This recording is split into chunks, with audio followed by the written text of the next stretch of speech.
महामहोपाध्याय मधुसूदन ओझा जी के ग्रंथों से मैं लगभग 10 वर्षों से परिचित रहा हूँ। मैं वेदांत का अध्येता नहीं रहा, मैं साहित्य, पुराण, कर्मकांड आदि ग्रंथों का मैंने अध्ययन किया है।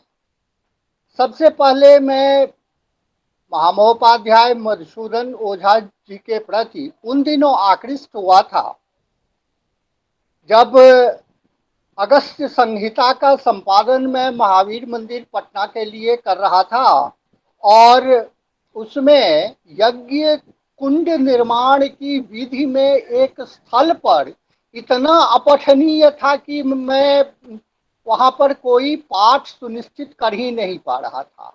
मैंने अनेक ग्रंथों का अवलोकन किया। अंत में आकर मुझे महामहोपाध्याय मधुसूदन ओझा जी की कृति यज्ञ मधुसूदन में इसका समाधान पहली बार आकर के मिला। उस समय मैंने अनुभव किया कि मधुसूदन ओझा जी ने संपूर्ण भारतीय वाङ्मय को एकत्र करने का जो महान प्रयत्न किया, यह अपने आप में महत्वपूर्ण है।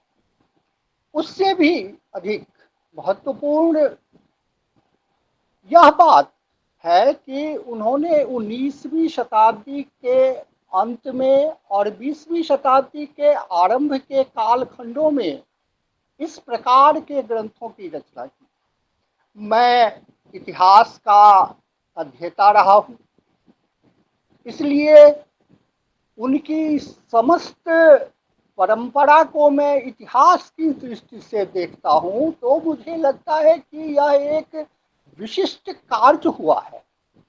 19वीं शताब्दी के अंत में अथवा संपूर्ण 19वीं शताब्दी, जब यूरोपीय विद्वान लोग और कुछ भारतीय विद्वान भी भारत की उस आदर्श ज्ञान परंपरा को छिन्न भिन्न करने में लगे हुए थे, उस समय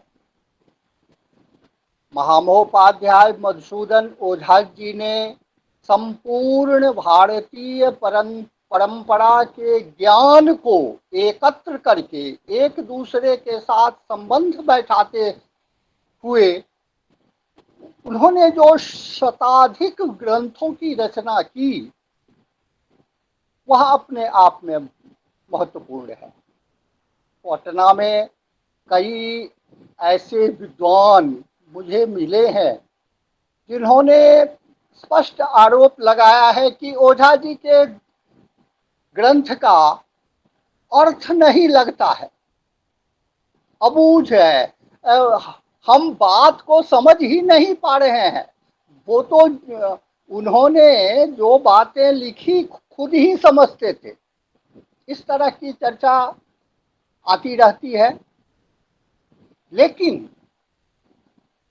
इस दुरूह स्थिति का एक कारण मैं यह समझता हूं कि उन्होंने अपने एक ग्रंथ से दूसरे ग्रंथ के बीच जो समन्वय स्थापित किया है और संपूर्ण वाङ्मय को, संपूर्ण भारतीय वाङ्मय को वेद के साथ जोड़ करके देखने का जो प्रयत्न किया है,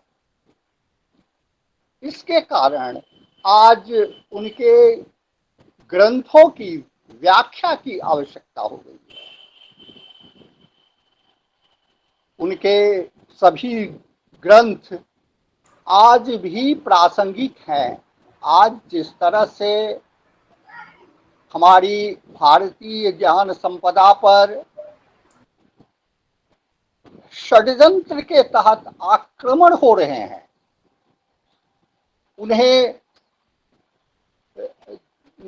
उन पर जिस तरह से लोगों ने आक्षेप किया है, हमारी परंपरा पर जो आक्षेप करते रहे हैं, उनको उत्तर देने के लिए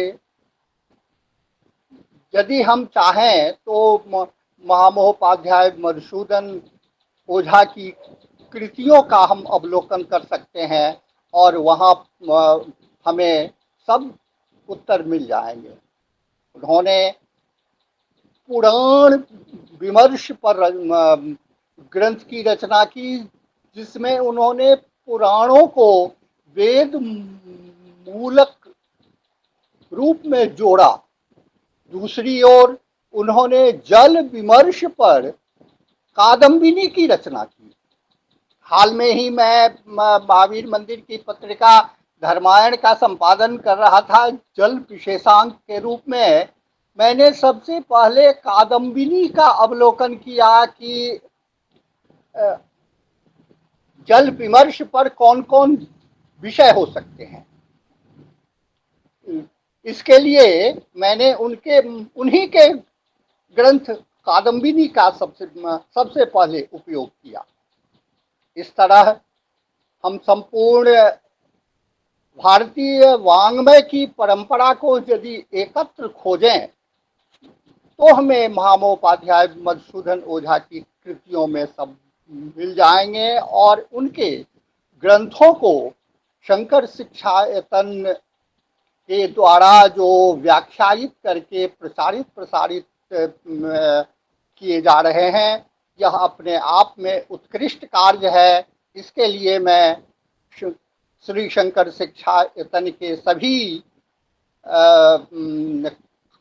विद्वानों के समक्ष नतमस्तक हूँ।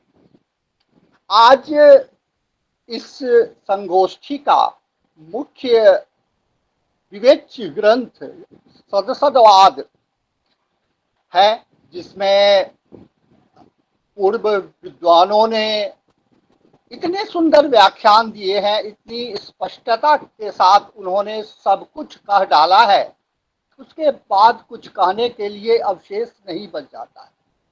किंतु एक विशिष्ट बात जो मैंने उनके क्षणिक विज्ञानवाद विमर्श अर्थात बौद्ध मतानुकूल जो उन्होंने व्याख्या की है, उसमें मैंने एक विशिष्टता देखी है इनकी शैली में। उसे मैं उद्धृत करना चाहूँगा, क्योंकि मैंने बौद्ध दर्शन का यत्किंचित अध्ययन किया है, मूल ग्रंथों को देखा है। सबसे पहले आर्य चतुष्टय का जो इन्होंने विवरण दिया है, दुःखंच दुःखोदयंच मार्गो निरोध इत्थं नु चतुष्टोमन्ये अन्ये बौद्धा इति। बौद्ध मत में जो आर्य चतुष्टय है, दुख, दुखोदय, मार्ग और निरोध, यदि हम मूल रूप से बौद्ध मत को देखें तो यहाँ दुख, दुखोदय, निरोध और मार्ग, इन चारों आर्य चतुष्टयों में मूल मध्यम निकाय में क्रम भंग है। लेकिन आचार्य जी ने इसे उचित क्रम में व्यवस्थित करके एक दार्शनिक सिद्धांत को स्थापित कर दिया है कि दुख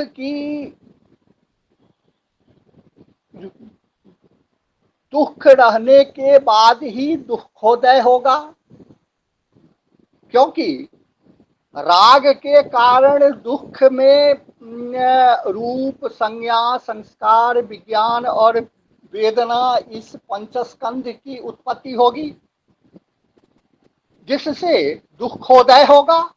और दुखोदय होने पर उस दुख को क्षणिक मानने की बात आएगी, तब जाकर के रास्ता ढूंढेंगे उस दुख से अलग होने के लिए रास्ता ढूंढेंगे। यहाँ पर मधुसूदन ओझा जी का मत है कि बौद्ध मत में दुख को क्षणिक माना गया है, अर्थात बौद्ध इस बात को प्रतिपादित करते हैं कि दुख है किंतु वह क्षणिक है।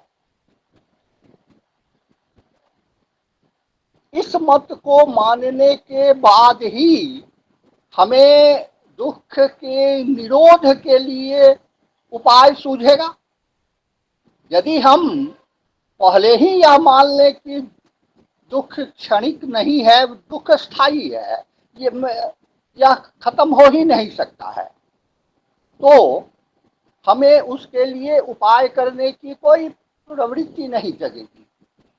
लेकिन बौद्धों के मत से दुख को चूंकि क्षणिक माना गया है, इसलिए हम उपाय के लिए रास्ता ढूंढते हैं। इस तथ्य को बौद्ध सिद्धांत में बहुत अस्पष्ट ढंग से कहा गया है, लेकिन ओझा जी ने एक ही कारिका में सारी बातें स्पष्ट करके रख दी है। दुखम ही सर्वम क्षणिकम क्षणक्षयीत्येवं दृढ़ा या प्रथतेत्र वासना निरोध हेतु सही मार्ग उच्यते दुखांतमायाति हितेन सोध्वना। और यही कारण है कि दुख को क्षणिक मानते हैं और इस बौद्ध मत को इन्होंने क्षणिक विज्ञानवाद के अंतर्गत रखा है। निरोध को इन्होंने अंत में रखा है, क्योंकि दुख का निरोध हो जाने के बाद उसका रास्ता ढूंढने की जरूरत क्या होगी। जबकि मध्यम निकाय में निरोध का व्याख्यान करने के बाद अष्टांगिक मार्ग का व्याख्यान हुआ है, वहाँ क्रमभंग है, वहाँ अस्पष्टता है। लेकिन उनका भी कहने का वही तात्पर्य है जो ओझा जी कहते हैं। तथापि ओझा जी के ग्रंथ में जो स्पष्टता है, यह स्पष्टता विशिष्ट है। इन्होंने बौद्ध मत के लिए बहुत ही स्पष्ट ढंग से आर्य चतुष्टय, पंचस्कंध आदि को निरूपित किया है। इसी में इन्होंने अन्य वादों से इसका भेद करते हुए कहते हैं, ब्राह्मणैः यदुक्तम सुखमयम तन्नो। ब्राह्मण ग्रंथों में जिस तरह से संसार को आनंदमय कहा, ब्रह्म आनंदमय है, इस तरह की बात जो आई है, इसे बौद्ध ग्रंथ वाले, बौद्ध दर्शन वाले स्वीकार नहीं करते हैं। वे इस जगत को एकांततः दुखमय मानते हैं। इस तरह से हम कह सकते हैं कि इस संसदवाद ग्रंथ में महामहोपाध्याय ओझा जी ने दर्शन की सभी शाखाओं को एकत्र करके अत्यंत स्पष्ट भाषा में सारी बातें गंभीरतापूर्वक रख दी है। इस अल्पकाय ग्रंथ का हिंदी में अनुवाद और इसकी पूर्ण व्याख्या होनी चाहिए, जिससे उनके तात्पर्य को आज हिंदी भाषा के माध्यम से हम सब जान सकें।